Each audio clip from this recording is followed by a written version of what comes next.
Hi, everybody. It's Matt, the president of Galaxy Marketing Solutions, and welcome to the webinar.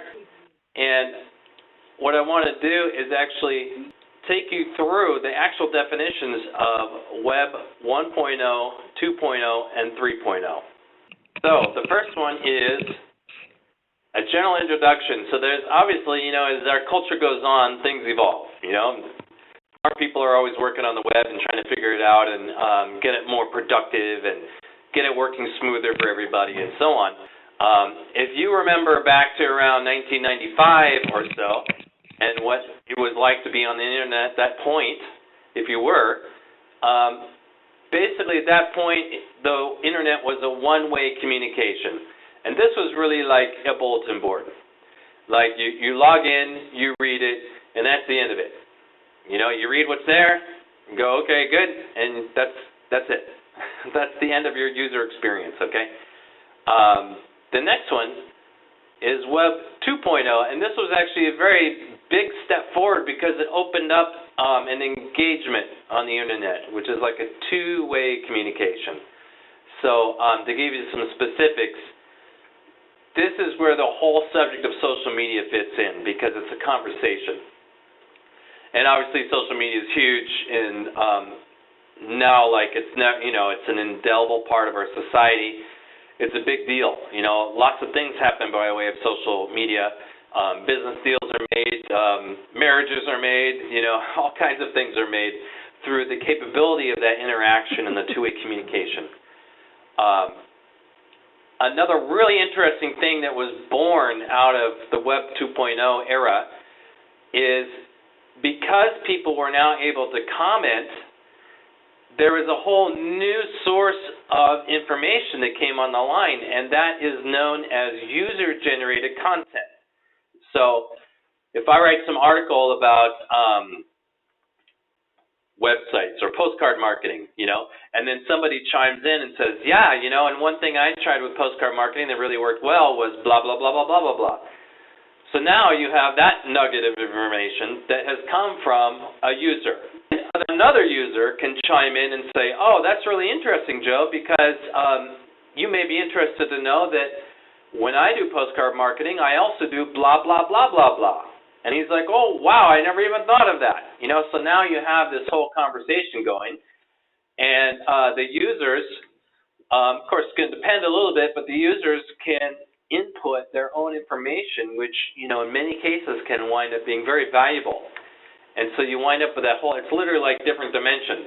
You wind up like a three-dimensional conversation happening and potentially a lot of great information. So then the thing that's being born right now that we're really kind of in the middle of is called Web 3.0. And this really bridges the gap between the online and the offline worlds. So you can submit content, you can write it, you can read it, and then you can draw upon the internet in your day-to-day life. And I'm going to give you some examples of that, okay? But it's much more of an integration of the internet into your everyday operations and the technologies that facilitate that, if that makes sense. To recap, Web 1.0 is you read it only. This is like looking at a bulletin board. There's no interaction whatsoever. This is like 1995, and forward. Another element to this is websites themselves, underwent an evolution. So the original websites were static. So a static website doesn't change. It's like an online brochure or bulletin board. And if it's simple and doesn't change, it is a static website. So these are pretty old school at this point, and I think that they are still out there to some degree, but most people now have a website which much more accommodates an interactive experience because they're just way more effective. When you get people talking and conversing, you're going to get much more things done, whatever it is you're trying to get done. So that's a static, but then the dynamic website allows interaction, and any modern website will be a dynamic website in that regard. So now, Web 2.0 is a two-way communication, and users can share data with each other. This is known as user-generated content, and it's a big deal. It's a big advance. Now, this also has to do with social media, and I cannot touch upon social media without also touching on social media manners and how to conduct your social media lines. I think most people are pretty grooved into the fact that social media is here to stay, and there's different platforms that a lot of people use. You know, there's like out of 7 billion people on the planet, 1 billion people use Facebook. I mean, that's pretty outrageous number of people, you know. And moreover, Facebook isn't just for puppy pictures and so forth. It's actually been set up so that you can engage in commerce on there. You can advertise your business. You can make money off of Facebook, in short, if you have e-commerce or whatever. So it's a big player. But then there's other platforms that are also really big players that are coming up the line, like Instagram, which is owned by Facebook, which features more image approach to its posts, uploaded pictures. But now they have a whole advertising platform. And not that long ago, Pinterest, which is primarily used by women, though not 100%. It's about 80% women. But the thing about women is that they call a lot of the shots actually in the household. They make a lot of the decisions about what's going to happen with the house and like what they're going to buy and what health care they're going to get. And so they're a real decision maker. So it's actually quite a great audience. And Pinterest itself has paid ads. So there's quite a lot of potential in social media. But the thing about it is that it has to be used in a way that's actually going to foster rapport with the people who are engaging with you. You know, you can't just put something out there and then have people respond and then you just sit there silently. So the purpose is to start a conversation and engage with your audience. And what would it be like if you start a conversation, someone replied, and then you just stood there silent? You know, you probably have had this experience on social media where someone said something that was meaningful to you, and then you replied like, "Oh my God, I can't believe you said that. I have that exact experience. This is what happened to me." And you kind of spill your guts or say something that's important to you. Like if that person was really sincere about wanting to start a conversation, why didn't they at least acknowledge me? You know, so. And by the same token, whoever put that post out to begin with could get so much more out of it, you know, if they stay on the job and actually acknowledge the people who respond, because then you really harvest some great rapport and you build people who feel good about you and like to pay attention to you. And, you know, so that's good for various reasons, even if you just want to get some message out or you have a particular purpose you're trying to communicate. Or if you are selling some kind of product, you know, you want to spend the majority of your posts just developing rapport and getting that engagement, and then it's some tasteful percentage so that people don't feel like being like hammered on or harassed. Some tasteful percentage you want to say, "Hey, by the way, guys, I know you like my yoga mat," or whatever. "I know you like yoga. By the way, I do have this yoga mat. People tend to really like it. It is for sale, and here's the link to it." You know, and by that time, like these guys have enough rapport with you that they'll reach for you, or let's say a dental office or a chiropractor office or whatever. You get some great engagement happening on your subject, and then you say, "By the way, we have a holiday special or a use it or lose it special to use up your insurance benefits before the end of the year. You get $100 off. I wanted to make sure you guys knew about this so you could take advantage of it. You know, you can go into the new year with, you know, a straight spine or sparkling teeth or whatever the case may be." But it's really like, you know, social media is social in that it's people talking, or it should be. You know, if you were at a cocktail party or whatever, and you were talking, and someone knew that you were a dentist, and you talked to them for 15 or 20 minutes about dental, and you really engaged them and got a good rapport going, and then at the right moment when it was tasteful, you said, "You know, you may want to know that we have an end-of-the-year special happening. You get $100 off, and based upon what you've been talking about, that may be of interest to you." And the guy's like, "Oh, really? Can I, you know, yeah, let's do it." But the key point is that you've established a communication line with that person and develop rapport so that when you do mention more of a sales type of communication, there's so much rapport there that it's not off-putting or a problem for the person, you know. It's well received and acted upon. So I just had to preach there for a moment about social media manners, because I do see this violated. And, you know, social media is a thing. It's not going away. So we all should and really have to be into it. And you're dealing with real people, and they like to be listened to, and they like to be acknowledged. Okay? So that's my thing about social media manners. So you have to be sincerely interested, listen, acknowledge, and build rapport. That simple action is very powerful, because you're cultivating a whole group of people that like you and will listen to you and will indeed buy from you when you offer them something. So there's a little example. Some of my staff just came up with this.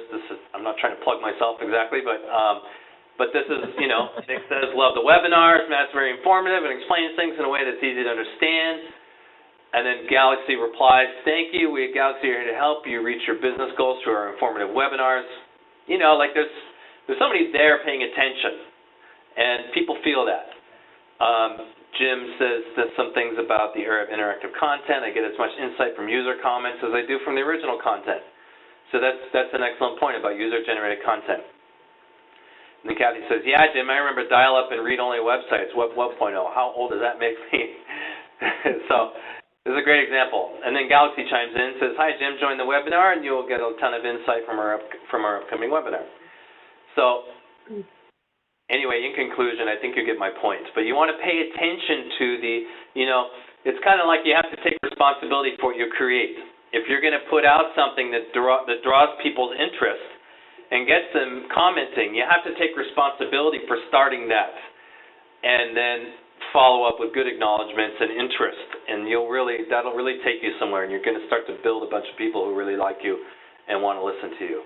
So this would be the third version of the internet or the web. So what is that all about? So in short, it bridges the gap between the offline world and the online world. So this is getting a little more futuristic, if you will. In fact, many of you may have seen the movie. Tom Cruise's character walks into a department store, and he's immediately recognized by the computers, and they say, oh, welcome. I forget what his name was, but oh, welcome, Mr. Jones. By the way, we have leather jackets on sale, you know. And so obviously, you know, there's a database of what Mr. Jones has been searching for, and they know that he's been looking at leather jackets and would like to be apprised of the fact that they're on sale. So that's an example. That's like Web 3.0. Currently, one example is Google Glass. You know, I don't know if you've ever seen anyone wearing Google Glass or if you've tried it out yourself. I personally haven't, and I personally draw the line a little bit about having the internet right in front of my face all the time. However, I can see that it would be useful for some things, but that's a Web 3.0 thing. It's even further integration between you, the physical world, and the internet, so that it's as seamless as possible, and ideally you're getting helpful input from the internet that is helping you, you know, as a human being on planet Earth going around the physical universe doing things. You know, this is reflected, you know, and another example of this that would be very easy would be like if you're in a department store, you can actually, with your smartphone and using the camera function on your smartphone and then with the right app, you can actually scan a barcode and find out if you're looking at buying a washing machine, for example. You can actually, right then and there, do a quick scan of the barcode, and it'll pull up and see if you're in the right place, like if you're going to get the right, the best price for that product. So that would be an example of Web 3.0, where it's really starting to get integrated now with your daily life on this planet. Web 3.0 is also more intelligent, and search engines will actually learn what you like from searches in the past, so that it gives you more relevant search results in the present. And it's a bit like that Minority Report example.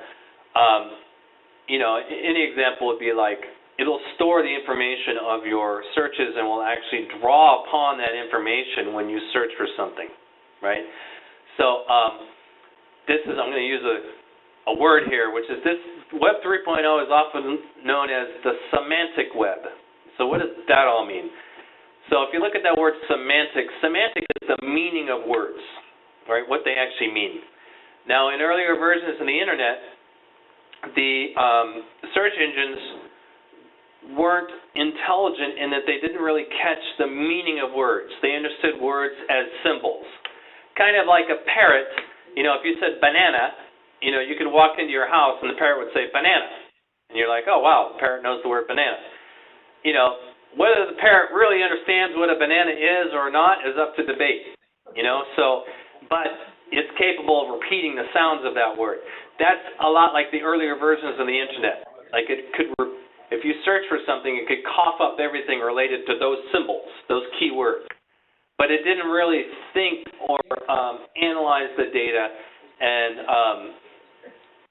pull up something which is more tailored to you based upon your past experience. So the Web 3.0 is basically a more intelligent application of search results that'll get you a more tailor-made result. We're basically in the birth time and development of Web 3.0, so we're going to see it rolling out more and more. You know, other examples of this are like a smart refrigerator. You know, you may have heard of like smart refrigerators. Like, what is that? Well, it has electronics in it that does all kinds of detecting for you and can adjust the temperature and all kinds of different things.